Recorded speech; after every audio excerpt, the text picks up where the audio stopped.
El vídeo de hoy es súper importantísimo, no se lo pueden perder. Vamos con la intro y luego regresamos.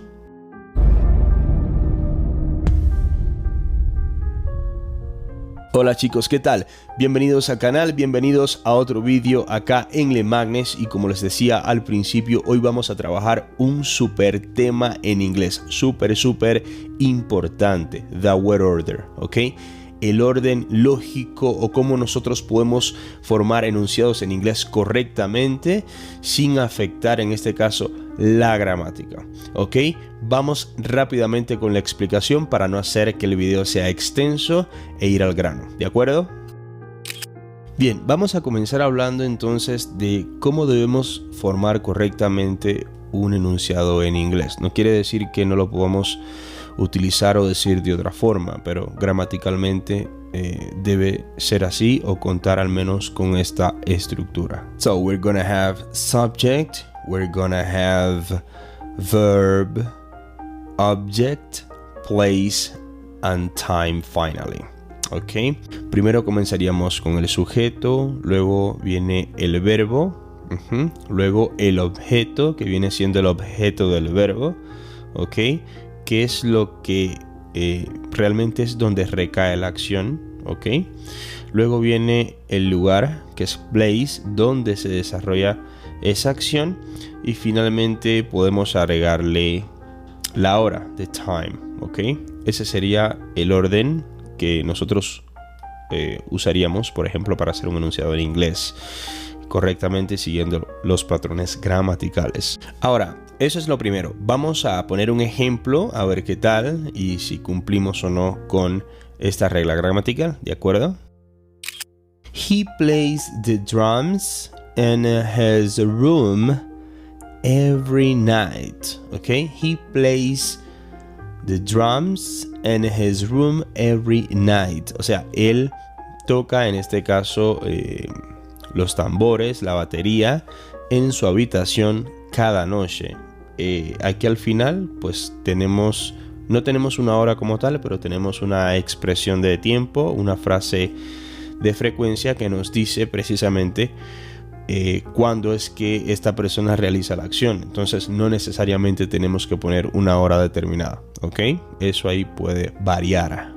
Ahora, in the other hand, cambiando de tema, nosotros además de eso tenemos adverbios de frecuencia en inglés, que igual les dejo por acá el videito para que los chequen, porque ya estuvimos hablando sobre los adverbios de frecuencia acá en el canal. Y muchas veces cuando hablamos en presente, generalmente presente simple, pues queremos dar a conocer la frecuencia con la cual nosotros realizamos diferentes actividades, ¿ok? Y para ello utilizamos estos adverbios de frecuencia.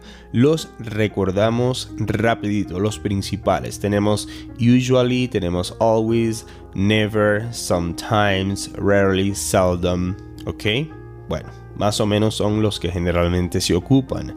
Ahora, si nosotros ocupamos adverbios de frecuencia, por ejemplo, en esta estructura que ya hemos analizado y diseñado, hay algunas cositas que van a cambiar. Entonces, esta es la segunda parte del vídeo donde nos adentramos en este aspecto gramatical, pero utilizando estos adverbios de frecuencia. Vamos a ver cómo es. Bien, yo lo voy a resumir mejor para no extendernos tanto, ¿ok? Todos los adverbios de frecuencia se utilizan después del sujeto, o sea, sería sujeto más adverbio de frecuencia más el verbo, ¿ok? Ahora, ¿qué pasa? Este verbo del cual yo estoy hablando tiene que ser un verbo de acción para que así sea esta estructura. Si el verbo que yo tengo es una forma del verbo to be, entonces el adverbio ya no va a tener esta posición de la cual hemos hablado, ¿ok? O sea, sería sujeto, forma del verbo to be y adverbio de frecuencia. Bien, si el verbo es de acción, la estructura gramatical del enunciado sería sujeto, adverbio de frecuencia y el verbo de acción, ¿ok? Y si yo tuviera como verbo una forma del verbo to be, es al revés. Sujeto, forma del verbo to be y después el adverbio de frecuencia. Vamos a ver dos ejemplos para que vean más o menos cómo es y cuál es la diferencia. En este primer ejemplo estamos utilizando un verbo de acción que es speak. Por lo tanto, yo digo, I always speak English in the classroom. Yo siempre hablo inglés en el salón de clases. I always speak English in the classroom, ¿ok? Ahí el verbo es speak, que es un verbo de acción, por lo tanto, yo coloco mi adverbio de frecuencia delante de ese verbo, ¿ok? Vamos entonces a la otra variante. El ejemplo es el siguiente. He is always the first student, ¿ok? He is always the first student. Él siempre es el primer estudiante. Ahí, si analizamos rápidamente, vemos que tenemos sujeto, forma del verbo to be y después entonces tendríamos el adverbio de frecuencia. Obviamente estos dos ejemplos que acabamos de analizar son en enunciados afirmativos, ¿ok?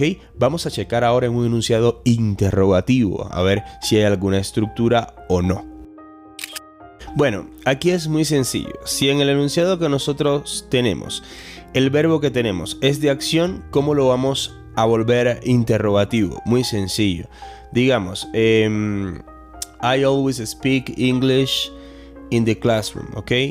Vamos a pensar que yo les voy a preguntar a ustedes. Sería, do you always speak English in the classroom?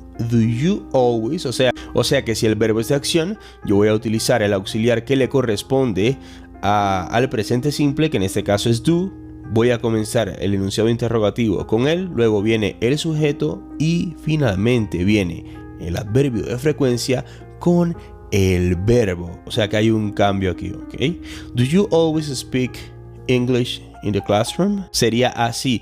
Ahora, si yo utilizaría una forma del verbo to be para crear la pregunta, sería esta. Are you always the first student? Are you always the first student? ¿Eres tú siempre el primer estudiante? Bien, como quedan estructuradas los adverbios de frecuencia conjuntamente con los verbos, sea de acción o no, en un enunciado interrogativo, ¿ok? Pues sí, chicos, es así. Era precisamente lo que quería explicar en el vídeo de hoy. No quiero darle como que más peso a la gramática. Yo generalmente soy de más hablar, pero es importante luego conocer algunas reglas gramaticales que no como tal son reglas gramaticales, sino tener sentido del orden a la hora de comunicarnos y sobre todo para poder hablar bien, ¿ok? De todos modos, si tienen alguna duda o alguna pregunta, ya saben, me lo pueden dejar ahí en la caja de comentarios, me dejan sus dudas, pues lo que sea que quieran comentar. Y nos estamos viendo en el próximo video, chicos. Recuerden suscribirse al canal, activar esa campanita para próximos videos, nada más que yo los suba a la plataforma de YouTube. Y compartan para que otros también puedan ver estas clases y pues les sea de gran utilidad. Como siempre, nos vemos en el próximo video. Un placer estar por acá. Un saludo, chicos.